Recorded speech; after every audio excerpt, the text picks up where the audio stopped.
Madam, ये motor vehicle act 1988 में तैयार हुआ था, उसको अब 30 साल पूरे हुए हैं।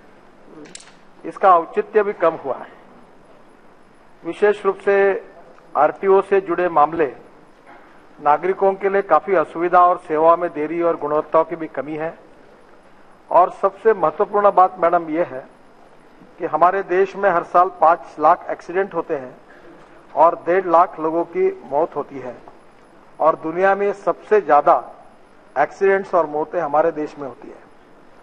ड्राइविंग लाइसेंस से लेकर ट्रैफिक नियमों तक एक दुर्भाग्य से ये स्थिति दिखती है कि कानून के प्रति सम्मान भी नहीं और डर भी नहीं, ऐसी स्थिति है।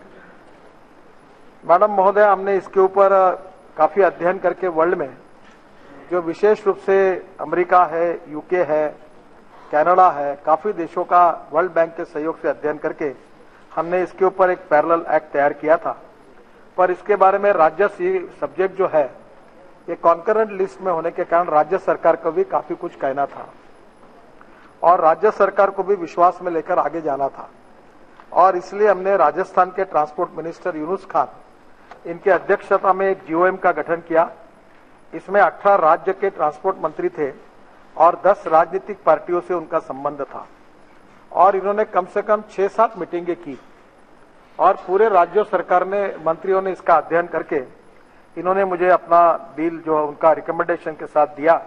मैं उन ट्रांसपोर्ट मंत्रियों को और यूनुस खान जी को विशेष रूप से धन्यवाद देता हूं।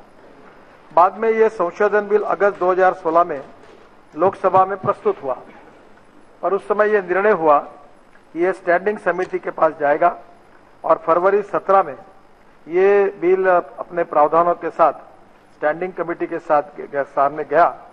मैं विशेष रूप से इस समिति के अध्यक्ष मुकुल राय जी और उनके सभी सदस्यों को बहुत बहुत आभार व्यक्त करता हूं, धन्यवाद देता हूं कि उन्होंने जितने रिकमेंडेशंस दिए लगभग हमने सब रिकमेंडेशंस को स्वीकार किया।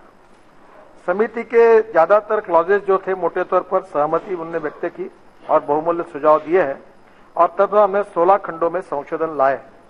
हम 13 खंडों पर समिति की सिफारिश पर कार्रवाई करने के लिए नियम में बदलाव भी लाएंगे। केवल 3 क्लॉज पर जो समिति सहमत है, पर उनका कहना जैसे ई गवर्नेंस राज्यों में आना चाहिए, तो समिति ने कहा कि ये राज्यों पर छोड़ दीजिए।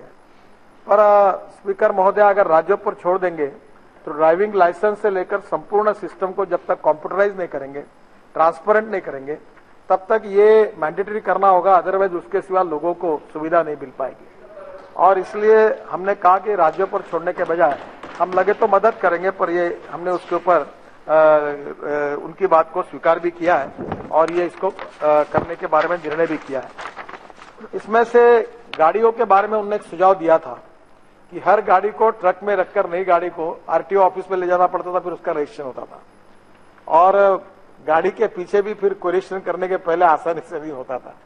तो हमने ये तय किया है कि अब नई गाड़ियों के लिए डीलर द्वारा रजिस्ट्रेशन होगा और आरटीओ द्वारा नई गाड़ियों के निरीक्षण संबंधित एक इलेक्ट्रॉनिक कम्युनिकेशन केबल होगा और मंजूरी मिलेगी, ताकि इससे तकलीफ नहीं। अदरवाइज इससे आम आदमियों को तकलीफ, कोई मतलब नहीं इसमें। ये भी बात हमने की है। यह बिल कोऑपरेटिव फेडरलिज्म और maximum governance and minimum government के सिद्धांतों में ध्यान में रखकर बनाया गया है। मैडम, मुझे कभी कभी बड़ा दुख होता है कि पूरे वर्ल्ड में सबसे आसानी से लाइसेंस जिस देश में मिलता है उस देश का नाम हिंदुस्तान है और ये अच्छी बात नहीं है। और एक व्यक्ति 4 राज्यों में लाइसेंस लेता है और एक जगह सरेंडर करता है, दूसरे जगह पर चलाता है। और इसलिए अब इलेक्ट्रॉनिक सिस्टम का उपयोग करके अब एक व्यक्ति का उसका इलेक्ट्रॉनिक रजिस्टर बनेगा। अब फर्जी लाइसेंस बनेंगे नहीं, ना कोई इसके बारे में किसी प्रकार का गुंजाइश है। मैडम, ये जो एक्सीडेंट हो रहे हैं इसमें 30% लाइसेंस बोगस है, ऐसा एक सर्वे में आया है और इसलिए हम लोगों की जान बचाना चाहते हैं और इसलिए ये फर्जी लाइसेंस इसमें बंद होंगे। और इसलिए मैक्सिमम गवर्नेंस जो होगा वो ई गवर्नेंस होगा, ट्रांसपेरेंसी आएगी।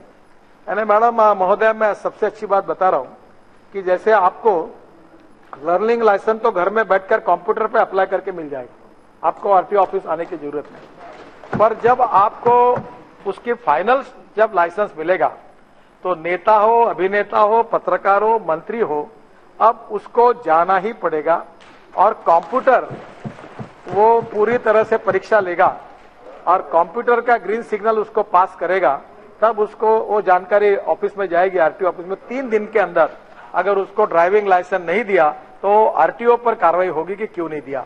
तो इतना ट्रांसपेरेंट सिस्टम इसमें है। अभी 28 ट्रेनिंग सेंटर हमने शुरू किए हैं और आने वाले समय में एक सेंटर के पीछे 1 करोड़ की ग्रांट देकर विशेष रूप से ट्राइबल और बैकवर्ड एरिया में हम इसको शुरू करेंगे, ड्राइविंग ट्रेनिंग इंस्टीट्यूट, ताकि देश में 22 लाख ड्राइवर्स की कमी है, तो बेरोजगारों को भी काम मिलेगा और ये सिस्टम भी उसमें आएगी। इसमें हमने तय किया है कि वैसे एक्सीडेंट के बारे में मेरा खुद एक्सीडेंट हुआ था, मेरा पैर 4 जगह टूटा है। जब मैं महाराष्ट्र में लीडर ऑफ अपोजिशन था तो पुलिस के प्रोटेक्शन में मेरा एक्सीडेंट हुआ, मेरा पूरा परिवार उसमें पड़ा था। तब से मैं इसके बारे में बहुत संवेदनशील हूं। हमारे पूर्व सेक्रेटरी, उनका लड़का चला गया और रोज की घटना होती है और हम लोग कोशिश कर रहे हैं कि इसमें 786 हमने ब्लैक स्पॉट आइडेंटिफाई किया, उसको हम सुधारने के लिए 11,000 करोड़ खर्चा कर रहे हैं। स्टेट गवर्नमेंट को सीआरएफ में कहा 10% इस पे करो और राज्य सरकार, कारपोरेशन, सबको मैंने कहा। और अभी देश में एक अवेयरनेस आया है। मैं सम्मान्य सदस्यों को भी आह्वान करूंगा कि ये जो एक्सीडेंटल स्पॉट्स है, ब्लैक स्पॉट्स है, इसके इंप्रूवमेंट का आप भी कॉन्स्टिट्यूंसी में आग्रह करिए। और मैंने ये सुझाव दिया है कि पार्लियामेंट मेंबर जो होगा उसकी अध्यक्षता में हर जिले में एक कमेटी होगी और ये कमेटी वहां के जिलाधिकारी पर जिम्मेदारी रहेगी, वहां के एक्सीडेंट का डाटा इकट्ठा करेगी और ये committee corporation, municipal corporation, state government और भारत सरकार को जो ऐसे स्पॉट्स है उसको इंप्रूव करने के बारे में रिपोर्ट भी देगी और वक्त आया तो अगर इसमें कुछ सुधार है तो वो भी सुझाव भी देगी, ताकि इसको हम लोग निश्चित रूप से आने वाले समय में कम से कम 1.5 लाख मौतें हो रही है, तो मुझे लगता है कि कम से कम जब 5 साल ये संसद के पूरे होंगे तो हम 50% तो भी लोगों की जान बचा सकेंगे। ये इसके पीछे विशेष रूप से है। इसमें युवा ज्यादा रहते हैं। युवा ज्यादा रहते हैं। युवा ज्यादा है और मैडम ये जिनके हाथ पैर टूट के जिंदगी बर्बाद हुई तो बेचारे अलग है। ये बहुत ही यानी संवेदनशील व्यक्ति को बहुत तकलीफ देने वाली बात है। इस बिल में जो बातें उसमें राज्यों को अधिक अधिकार हमने दिए हैं और ई गवर्नेंस मैंडेटरी किया है, सिंप्लीफिकेशन है, सरलीकरण किया है, सड़क सुरक्षा को बढ़ावा दिया है, इंटेलिजेंट ट्रैफिक सिस्टम। अब कोई पुलिस की जरूरत ही नहीं पड़ेगी, कैमरा लगा हुआ है। अगर मंत्री भी वायलेशन करता है तो 24 घंटे के अंदर घर में टिकट आ जाएगा, तो अभी कोई गुंजाइश नहीं है। तो सड़क सुरक्षा को बढ़ावा दिया है। इसमें काफी बातें जो मैं डिटेल में आपको बताऊंगा जो बिल में है। परिवहन व्यवस्था में सुधार है और पोल्यूशन बड़ा कंसर्न है। आने वाले समय में इलेक्ट्रिक गाड़ी, electric bus, ethanol, biodiesel, bio CNG, methanol. आज ही मेरे यहाँ चीफ सेक्रेटरी के साथ कैबिनेट मीटिंग हुई और हमारे लोगों ने अब लिथियम आयन सेल ढूंढा है और उसके आधार पर हमारे स्टेट की जो 2 लाख बसेस है उसको कैसे कन्वर्ट करना और टिकट के दर आधे कैसे करना गरीबों के लिए, इसके ऊपर सरकार काम कर रही है। तो मुझे लगता है ये परिवहन व्यवस्था जो रूरल ट्रांसपोर्ट की वो भी इसमें है। दुर्घटनाग्रस्त पीड़ितों को जल्दी सहायता, ये भी इसमें है। पूरी तरह से आईटी का उपयोग 100%। अभी आपको जैसे कोई पुलिस अगर आप पकड़ता है तो हमने 18 करोड़ व्हीकल ऐप तैयार किया है। तो पुलिस बोलेगा तुम्हारा सर्टिफिकेट कहाँ है, गाड़ी के कागज कहाँ है, तो तुरंत मोबाइल निकालो। हमने पूरे आपके डॉक्यूमेंट्स को एक जगह स्टोरेज किया लॉकर में, आप वो जाकर उसके ऊपर अपना दबाओ और उसको दिखाओ ये कागज है, तो पुलिस को आप दिखा सकेंगे, आपको साथ में ले जाने की जरूरत नहीं है। इसमें थर्ड पार्टी इंश्योरेंस के प्रावधानों को सरलीकरण किया है। लिटिगेशन में इसके जो कॉम्पेंसेशन था वो हमने 50,000 से 5 लाख किया है और लिटिगेशन में कमी हो ये कोशिश की है। पब्लिक ट्रांसपोर्ट को बढ़ावा देने की बात इसमें है और नेशनल रोड सेफ्टी बोर्ड का हम लोग गठन कर रहे हैं। हमने सभी राज्य सरकार को कहा है कि उनके रीजनल लैंग्वेज में रोड सेफ्टी के बारे में 5वीं, 6वीं और 7वीं की क्लास में लेसन पढ़ाए जाए और इसके बारे में अवेयरनेस पैदा करें। हमारे काफी सेलिब्रिटीज है, मंत्री है, विधायक है, पत्रकार है, फिर अभिनेता है, सबको हमने, प्लेयर्स है अच्छे, सबको हमने कहा ये रोड सेफ्टी बोर्ड के गठन के बाद हम एक बहुत बड़ा कैंपेन करने वाले हैं।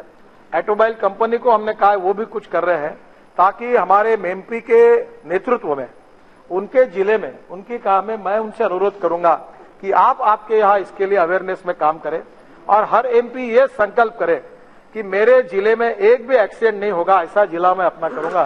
तो मुझे लगता है कि ये देश के इतिहास में बहुत बड़ी बात होगी। बाकी बहुत सी बातें इसमें अच्छी है। मैं सम्मान्य सदस्यों को अनुरोध करूंगा कि जो 10 पॉलिटिकल पार्टी के मंत्री 18 मंत्रियों ने तैयार किया हुआ ड्राफ्ट वो हमने स्वीकार किया।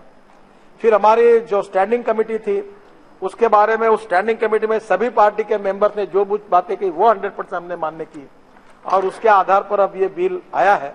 मैं चाहता हूं कि 4 हमारे अधिवेशन हुए पर ये बिल ऐसे ही रहा, कहीं न कहीं घूमता रहा, देरी हुई है। तो मैं सदस्यों से अनुरोध करूंगा, हाँ मैं थोड़ा सा अनुरोध करूंगा कि अगर आज के आज ही अगर ये मंजूर हो तो बहुत ही अच्छा होगा, ताकि मैं राज्यसभा में जाकर विल सी प्लीज यस मैं तथागत जी अभी एकदम शंका मत प्रकट करो।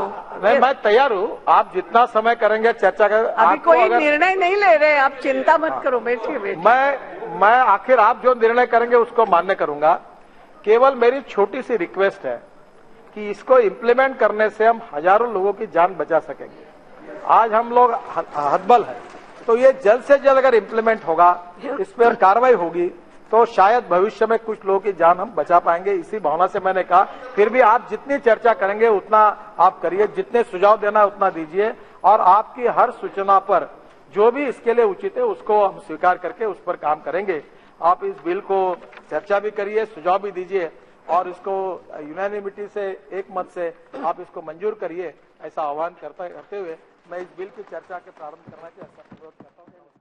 आपके प्रधानमंत्री ने मीरठ के भाषण में कहा कि पाकिस्तान की धरती पर हमने सर्जिकल स्ट्राइक किया, मतलब वो पीओके नहीं रहा, भारत ने अपना अधिकार भूल लिया। इसका प्रश्न का जवाब निशिकांत जी आपको देना होगा।